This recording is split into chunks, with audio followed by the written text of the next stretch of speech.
Bonjour à tous, bienvenue sur la chaîne JD Tech. Aujourd'hui on se retrouve dans une petite vidéo actu. Dans cette vidéo actu on va parler à nouveau de la nouvelle console PC du constructeur Lenovo, la Lenovo Legion Go. Apparemment on a eu de nouvelles informations au niveau des spécificités de la machine. Je me suis dit que ça pourrait être intéressant justement de faire une vidéo justement pour en parler et pour savoir en fait, ces nouvelles caractéristiques. Alors vous allez voir, moi je trouve qu'il y a des choses vraiment très intéressantes. Au début, je vais pas vous mentir, euh, je voyais le Lenovo assez proche du Rogali, hormis qu'il ait un plus grand écran. Je voyais pas vraiment de différence avec l'Asus Rogali, puisque au niveau des premières informations qu'on a eues, c'était par exemple au niveau du processeur, qui était le même que celui de l'Asus Rogali. Donc au début, je me suis dit, ouais, bon, apparemment c'est vraiment un clone de l'Asus Rogali, donc c'est pas forcément très intéressant. Mais au final, vous allez voir que on a eu de nouvelles informations et avec ces nouvelles informations-là, je trouve que il se démarque plutôt en fait de l'Asus Rogali. Donc franchement, c'est vraiment intéressant. Donc on va en discuter tout de suite là, tout de suite.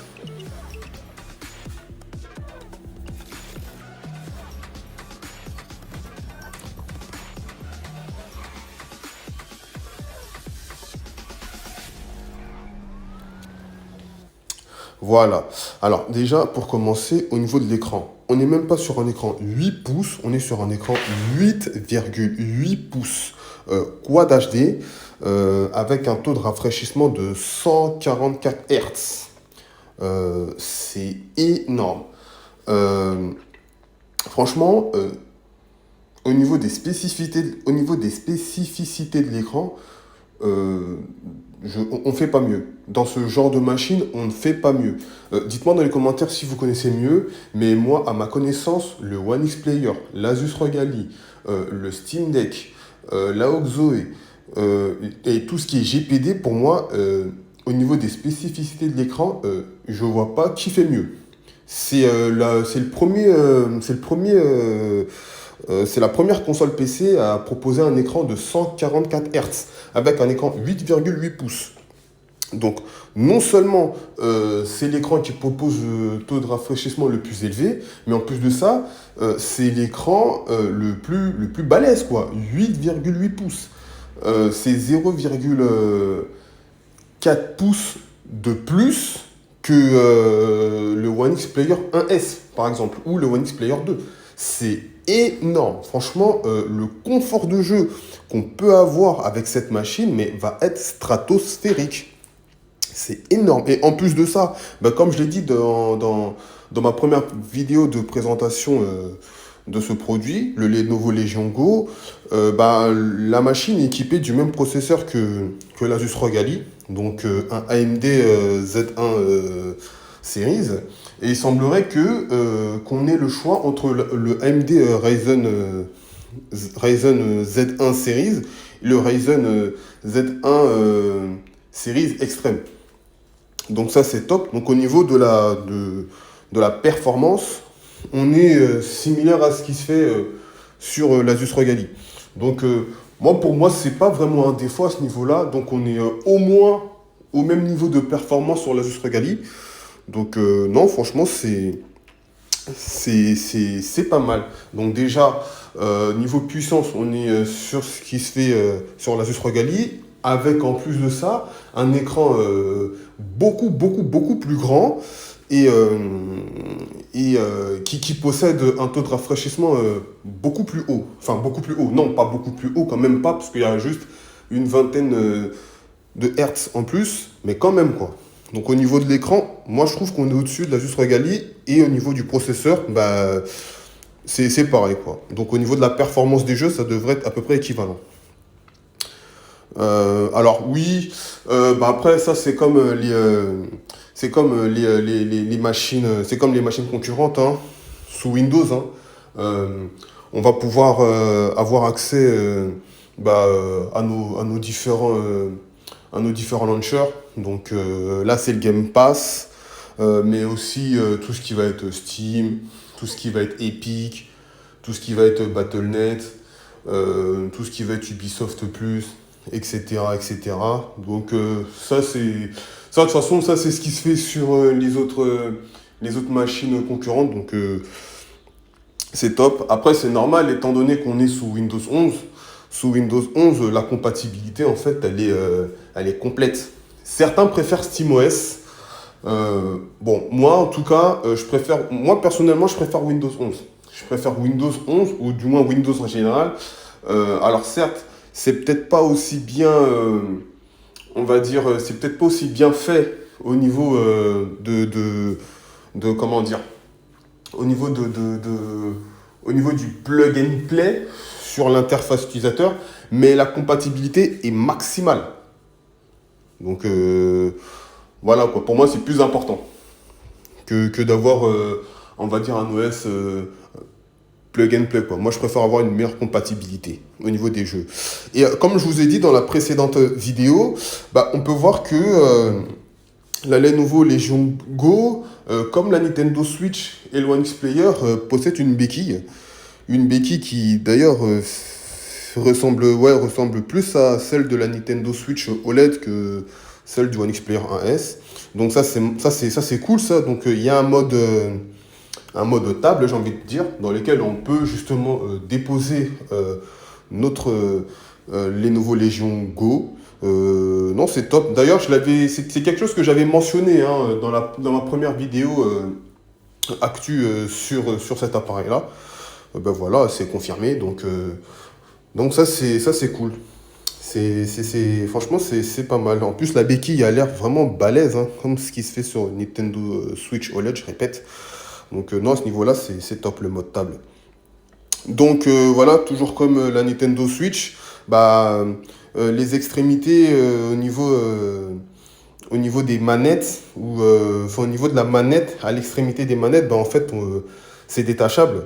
Donc on peut en faire des sortes de Joy-Con, comme sur Nintendo Switch. Donc ça, c'est top. Vous voyez, déjà là, petit à petit, on commence à voir la différence avec l'Asus ROG Ally. Que ce soit au niveau de l'écran, même au niveau de la manette, dont les extrémités sont détachables comme la Nintendo Switch. Petit à petit, on voit les différences qu'il y a avec l'Asus ROG Ally. Donc je trouve que non, franchement, c'est top. C'est pas mal. Avoir une expérience similaire à la Nintendo Switch, mais sur un écran 8,8 pouces, franchement, ça a l'air d'être quelque chose qui va envoyer, quoi. Franchement, le confort de jeu, franchement, je pense que ça promet. Hein. Ça me donne, moi, personnellement, ça me donne bien envie hein, de tester tout ça, quoi. Donc, en fait, on est sur, on dirait une Nintendo Switch, mais sous Windows 11, avec un écran de très haute qualité. Franchement, c'est top. Dites-moi dans les commentaires déjà qu'est-ce que vous pensez jusqu'à présent de tout ça, mais franchement, moi, en tout cas, ça me fait bien envie. Donc, après, ben voilà, on voit les 4 sorties d'air. Donc, ça, c'est quelque chose que, oui, j'avais déjà mentionné dans ma première vidéo. 4 sorties d'air, ok. Donc, ça, c'est cool. On peut voir une prise jack. Je pense que, ouais, ok, bah, c'est classique. Donc là, on est sur quelque chose d'assez classique, hein, 4 sorties d'air, la prise jack, et là, on peut voir, bon, c'est un petit peu coupé, mais là, c'est le bouton power, je pense. Donc, non, c'est top. Franchement, c'est pas mal. Au niveau des spécificités, là, je trouve qu'on a quelque chose d'intéressant et qui se démarque. Mais c'est pas fini, hein, c'est pas fini. Le plus intéressant arrive selon moi. Voilà, alors pour moi, le plus intéressant, c'est ça. C'est en fait, je vous ai dit tout à l'heure que la manette est détachable, en fait, comme ce qui se fait sur Nintendo Switch. Ah ben, vous voyez, en fait, avec la partie droite de la manette, j'ai l'impression qu'on peut s'en servir comme une sorte de joystick. Mais vous voyez les joysticks, enfin, de joystick. Enfin, vous voyez les manettes à l'ancienne sur PC, là, c'était des manettes comme ça, là, qu'on utilisait à une main. Ben, j'ai l'impression, en fait, que on peut faire, j'ai l'impression qu'on peut utiliser justement, en tout cas, la manette droite comme une espèce, comme un espèce de, je sais pas, d'accessoire, comme on le voit, hein, pour les FPS. Et comme je vous ai dit, moi, ça me rappelle ce qui se faisait à l'ancienne avec les anciennes manettes qu'on utilisait à une main pour et qu'on utilisait pardon pour les jeux de tir. Et franchement, c'est cool quoi. Franchement, c'est vraiment très cool. Donc ça veut dire en fait, avec le Lenovo Legion Go, qu'on place en mode table, on peut justement détacher la manette, enfin le Joy-Con, on va l'appeler comme ça, le Joy-Con droit, et s'en servir justement indépendamment pour certains jeux, comme les jeux de tir. Ça, franchement, c'est cool. Je m'y attendais pas. Je m'attendais pas justement à une telle spécificité de l'appareil. C'est nouveau, et j'ai presque envie de dire c'est innovant. Je connais pas un autre produit qui proposait ce genre de choses, donc ce que c'est cool. Maintenant, à voir ce que ça donne dans les tests. Mais franchement, c'est déjà vu comme ça, c'est déjà très très cool. J'ai hâte d'en savoir plus sur cette caractéristique-là. Alors, au niveau de la batterie, on est sur une batterie de 49,2 watts. Alors, euh, ça m'a l'air pas mal, mais après, comme en fait on a un écran de 8,8 pouces avec 144 Hz, est-ce que ce sera suffisant? Je ne sais pas. À voir. Faudra voir avec les différents tests qui vont sortir. Mais je sais pas. Moi, alors je dis pas que c'est catastrophique, hein, pas du tout. Mais pour moi, une batterie peut-être de 65 watts, ça aurait été l'idéal. Ça aurait été l'idéal. Mais à voir, hein, à voir avec les différents tests qui vont sortir. De toute façon, on en saura très bientôt. Il y a des tests qui vont sortir. Euh, D'ici là, on sera fixé. Donc une batterie de 49,2 watts.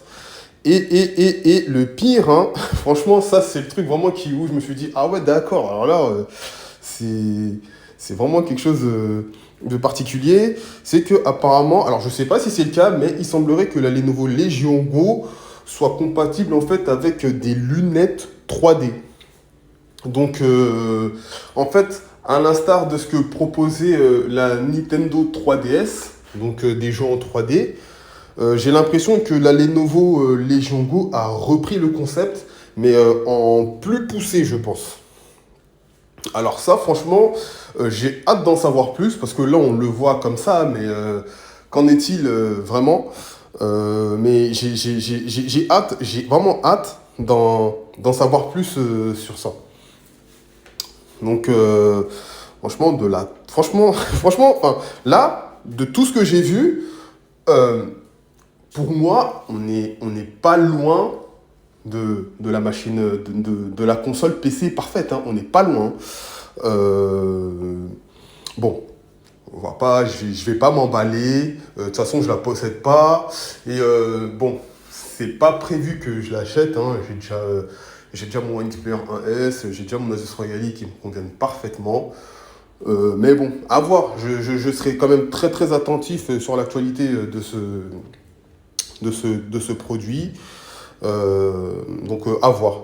Donc, les lunettes, alors, en 3D, ok, pourquoi pas. Mais qu'en est-il vraiment? Donc, on verra avec les différents tests, pareil, qui vont sortir, hein. Mais c'est quand même très particulier. Et c'est très distinctif de proposer ce genre de choses. Franchement, c'est intéressant. Donc voilà, donc on la voit, hein, là, les nouveaux Legion Go, vous voyez au niveau des manettes, là, les extrémités là, qui sont détachables, comme sur Nintendo Switch, l'écran de 8,8 pouces, euh, le processeur qui est le même que sur l'Asus ROG Ally, le mode table, comment dire, le Joy-Con, on va l'appeler comme ça, le Joy-Con droit, qu'on peut s'en servir comme une espèce ouais, de manette, on va dire, pour les jeux de tir. Euh, non, franchement, c'est top. Franchement, c'est top. Comme je vous ai dit en début de vidéo, moi, la Legion Go, au début, je trouvais que c'était en fait une Asus ROG Ally, mais avec juste un plus gros écran. Mais en fait, c'est pas ça, en fait. C'est pas ça. Au niveau des performances, oui, on devrait être sur quelque chose de similaire à l'Asus ROG Ally, mais au niveau des spécificités, euh, je trouve que on est sur quelque chose qui propose plus. Là où l'Asus ROG Ally reste classique, l'Asus ROG Ally ne propose pas de trackpad, l'Asus ROG Ally ne propose pas de Joy-Con, l'Asus ROG Ally ne propose même pas de mode table. Sur l'Asus ROG Ally, on est vraiment sur quelque chose de classique, quelque chose qu'on retrouve par exemple sur One Xperia 1S ou même sur les PS Vita, des consoles on va dire classiques. Là, on est sur quelque chose de vraiment distinctif, avec, je me répète, le mode table, les Joy-Con, et en plus de ça, je tiens à rappeler que le Lenovo Legion Go possède un trackpad, hein, un trackpad dans la partie droite de la manette, un petit trackpad similaire au Steam Deck. Donc en fait, il réunit un peu tout ce qui se fait en fait chez les autres machines. Donc voilà, voilà. Alors maintenant, au niveau du prix, apparemment, on serait sur la même tranche de prix que l'Asus ROG Ally, donc 799 dollars. Est-ce que ça fera 799 euros en Europe? J'espère. Et par contre, au niveau de la RAM aussi, apparemment, on serait que sur du 16 Go de RAM en LPDDR5. Donc voilà, donc le prix, je trouve, est très très intéressant. La concurrence va être rude hein, avec le Steam Deck et la ROG Ally. Attention, la Lenovo Legion Go arrive. Donc voilà. Dites-moi dans les commentaires ce que vous en pensez. Pour moi, c'est vraiment une machine vraiment très intéressante au final. Une machine qui, je trouve, se distingue vraiment de la concurrence. Et, pour moi, elle se distingue justement de par la taille de son écran, 8,8 pouces, avec un taux de rafraîchissement de 144 Hz, un écran Quad HD s'il vous plaît, donc un écran qui est forcément, je pense, de 1600p, quelque chose comme ça, 1440, 1600p, ce qui est énorme, mais ce qui peut également tirer sur la batterie, donc on verra avec les tests. Elle partage des similitudes avec la Nintendo Switch. Elle a, même au niveau du Joy-Con droit, on peut s'en servir comme d'un espèce d'accessoire pour les jeux de tir, donc ça c'est top. Elle a un trackpad comme le Steam Deck. Elle a une béquille comme la Nintendo Switch. Vous voyez, en fait, elle récupère, j'ai remarqué, plusieurs éléments d'autres supports et en fait, tous ces éléments-là, en fait, viennent se rejoindre en fait sur cette espèce de machine ultime, en fait. Donc, euh, donc voilà, non, franchement, c'est très intéressant et c'est très distinctif. Ils ont été vraiment malins, les nouveaux, sur ce coup-là, je trouve. Alors, par contre, au niveau de la RAM, on est sur du 16 Go, apparemment en LPDDR5. Euh, Au niveau du prix, on serait sur du 799 dollars. Donc, j'espère, en tout cas, en Europe, ce sera 799 euros comme l'Asus ROG Ally.